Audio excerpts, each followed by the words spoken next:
আমার প্রিয় ছোট্ট বন্ধুরা, আজ আমি তোমাদের একটা সুন্দর গল্প শোনাবো। ঈশ্বর সেখানে উপস্থিত ছিলেন। ঘোড়ার খুর ছুটে চলেছে রাজপ্রাসাদ অভিমুখে। মুষলধারে বৃষ্টি ঝরছে। কোনো মতে ঘোড়ার গাড়িটি প্রাসাদের দরজার কাছে উপস্থিত হবার সাথে সাথে রাজা লাফ দিয়ে প্রাসাদে ঢুকে পড়লেন।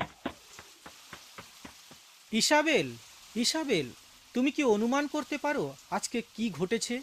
আকাশ থেকে অগ্নি বৃষ্টি হয়েছে। সকলে প্রত্যক্ষ করেছে এলিয়ের ঈশ্বর সত্যিকারের ঈশ্বর। বাল দেবতা কিছুই করতে পারেনি, আর তার পুরোহিতেরা সকলে মারা গেছে। রানী অক্ষরে অক্ষরে কথাগুলো শুনলেন। এই সংবাদ বা অঝোরধারার বর্ষা কি তার হৃদয় গলাতে পারবে না যে প্রভুই স্বয়ং ঈশ্বর? এ খবর পেয়ে তিনি ভীষণভাবে ক্ষিপ্ত হয়ে উঠলেন।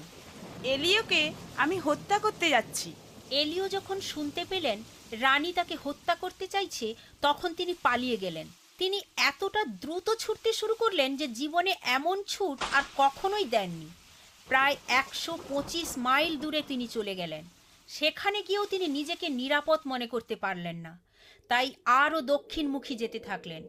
তার ভয় তাকে মরুভূমির মধ্যে চালিয়ে নিয়ে গেল। প্রচণ্ড ভয়ের সময় তোমরা কি করো? ঈশ্বর সদা সর্বদা থাকেন হাজির। এলিও সর্বদা ঈশ্বরের হাতে নিজেকে তুলে দিতেন, কিন্তু এই সময় তিনি নিজেকে ভয়ের হাতে তুলে দিয়েছিলেন, যেন ভয় তাকে চালিয়ে নিয়ে ফেরে। যখন তার আর যাবার উপায় ছিল না, তখন তিনি একটা ঝোপের মধ্যে বসে প্রার্থনা করলেন, প্রভু, আমি আর পারছি না, আমার মরণ হোক। ঈশ্বর সেখানেও উপস্থিত, কিন্তু তিনি ইতিবাচক জবাব দেননি এ প্রশ্নের। ঈশ্বর এলিওকে ঘুমে আচ্ছন্ন করলেন। তারপর এক দূত পাঠালেন তাকে জাগিয়ে দেবার জন্য। এলিও, জাগো, পানাহার করো। এলিও চোখ খুলে চারদিক দেখলেন। তিনি দেখতে পেলেন এক কলস জল এবং তাজা রুটি ঠিক তার হাতের কাছে পরিবেশিত হয়েছে। খেতে খুবই মজাদার। তারপর তিনি আবার ঘুমিয়ে পড়লেন। দূত আবার একইভাবে তাকে জাগালেন। ঈশ্বর সেখানে উপস্থিত আছেন।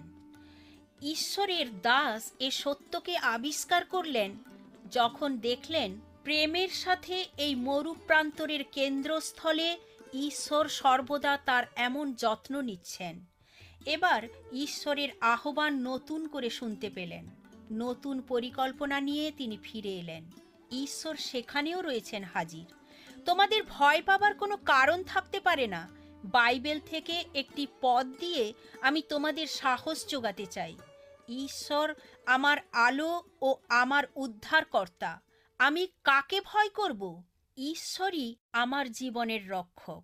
আমি কাকে দেখে ভয়ে কাঁপব? বাই বাই ছোট্ট বন্ধুরা, আমি অতসী। তোমাদের প্রশ্নের উত্তর পেতে চিঠি লেখো। অল ইন্ডিয়া মসি Jamaat, postbox number 6079, west Patel Nagar, new Delhi 110008, India.